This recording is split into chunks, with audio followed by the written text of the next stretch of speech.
Losing drivers with non-domiciled CDLs and illegal CDL drivers in United States will affect the trucking industry. How? We don't know yet, but here is my take. This is Enis from Never Stop Trucking, and as you know, we always try to look at both sides of the story here on this channel, and that's what I'm gonna do first. First, I want to explain to you what non-domiciled CDLs mean.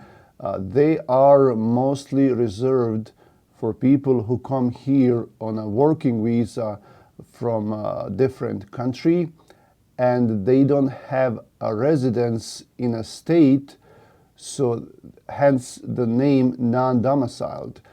These drivers sometimes overstay their visa, or sometimes the states don't even check their immigration status, and that's why these drivers are prone to overstay here, stay here illegally, and sometimes these states will not even do a good research, and sometimes they will give these CDLs to people who don't even have an immigration status here. So that's why they're shutting down that program right now, and they're going to take a hard look at it and see how that can improve. Everyone is predicting that about 200,000 CDL drivers will lose their licenses, but Overdrive did some research, and they said that at least 60,000 drivers have that kind of CDL here in the United States, but the predictions are that there are up to 200,000 of them. Overdrive reached out to all 50 states and asked them how they treat these non-domiciled CDLs and how do they issue them. And they said that 32 states offered data on non-domiciled CDL issuance and trends. 7 states definitely do not issue these kind of licenses, and 11 states do issue non-domiciled CDLs, but they don't track the volume of these licenses issued. So we don't know exactly. So that's the problem right now. Also keep in mind that these CDLs are issued to people who will pass the same tests that we legal residents or citizens have to do as well. So there is no difference in passing the tests. It's just the problem arises with their immigration status and whether they are here legally and whether they can stay here and drive, okay?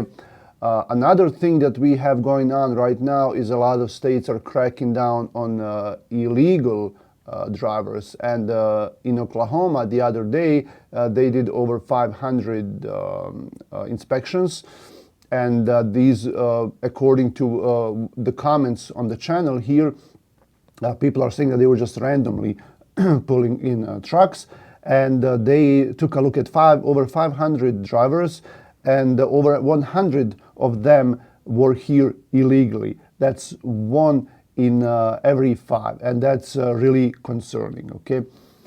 Now, everyone is thinking here that somehow this will help the trucking industry as far as the rates go, okay? Now, I'm all for being here legally, and you have to follow the law. You have to come here legally and stay here legally and do whatever the law requires, no matter if you agree with the law or not, you know, whether this law is fair or not, it's still the law, and you know, as long as people follow that, then that should be fine, right? And I'm all for getting CDLs legally and passing the tests and passing the English test, you know, because you have to be able to read and speak English while you're in that big rig. So I'm all for that.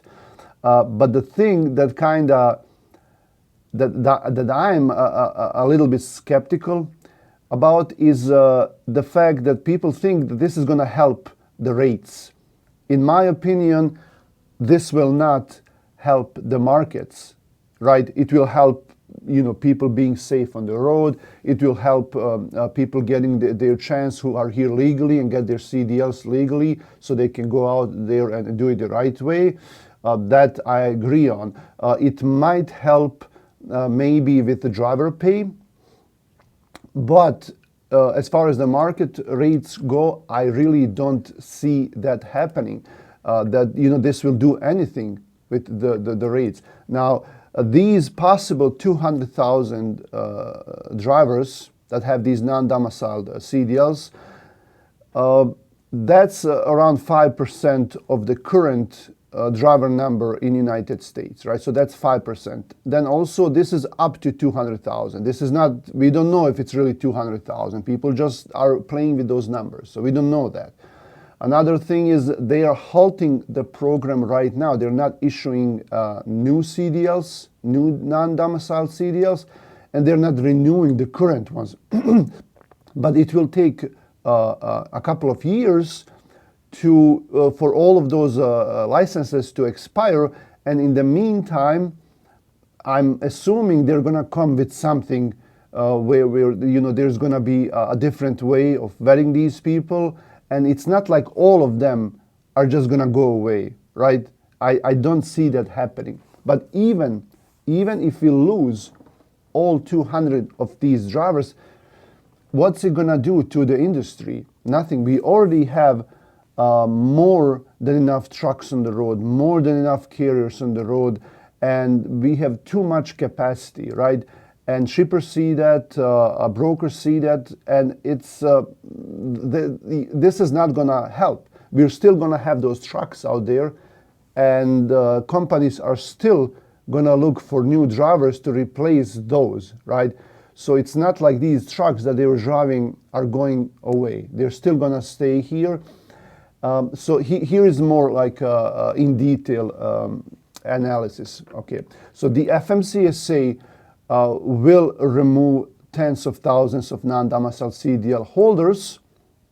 Many small and mid-sized carriers rely on those drivers to keep trucks moving, especially for seasonal or regional freight.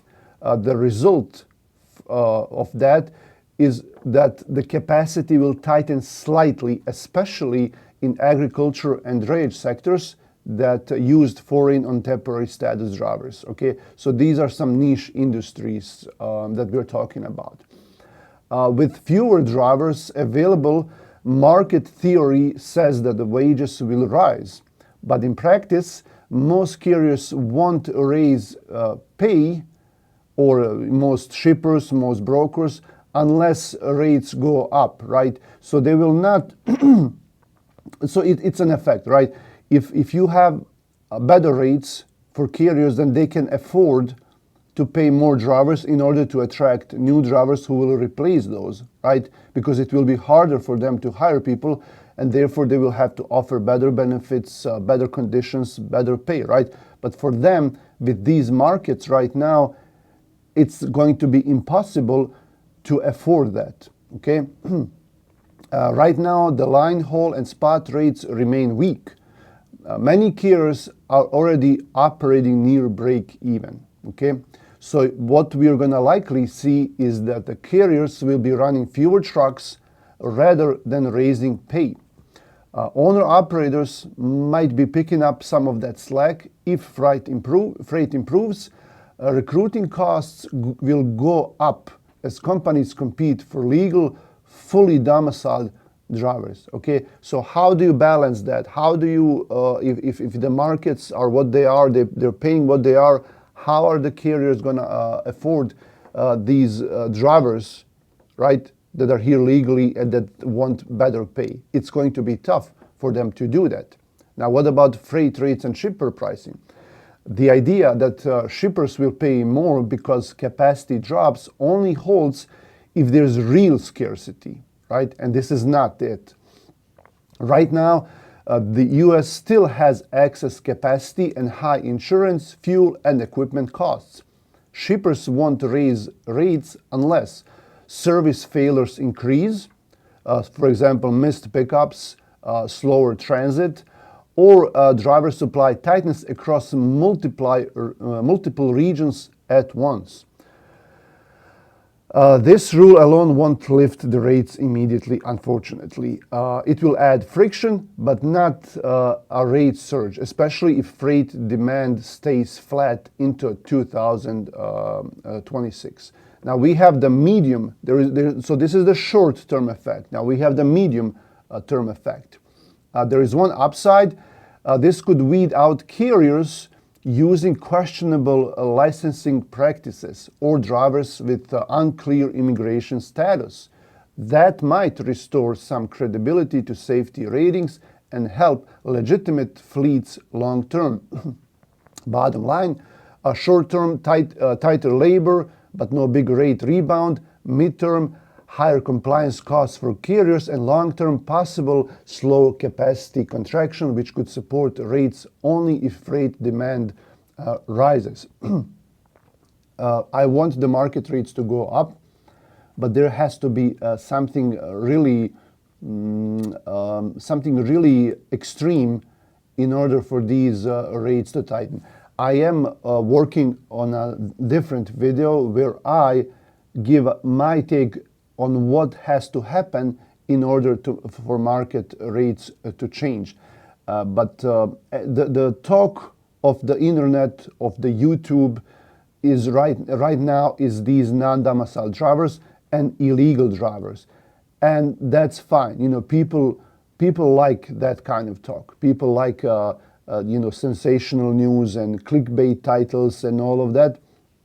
But in reality, we really have to come to a point where there is a real reason, and I'm saving that for a new video, and I don't want to give it up. What I think will have to happen in order for the markets to improve. This is Enis from Never Stop Trucking. If you like what you see, give us a like and subscribe to the channel. Also, there are some affiliate links in the description of this video that help the channel. For example, you can get 10% off of DAT load board for next 12 months, some factoring discounts, also Verizon Connect, ELD, try them out. There's a link in the description of this video as well. And then at the end, we also have our own carrier MC number. We are owner-operators only. So if you have a semi-truck and you're an owner-operator, if you want to work with us, let us know. Thanks for watching. I'll see you later.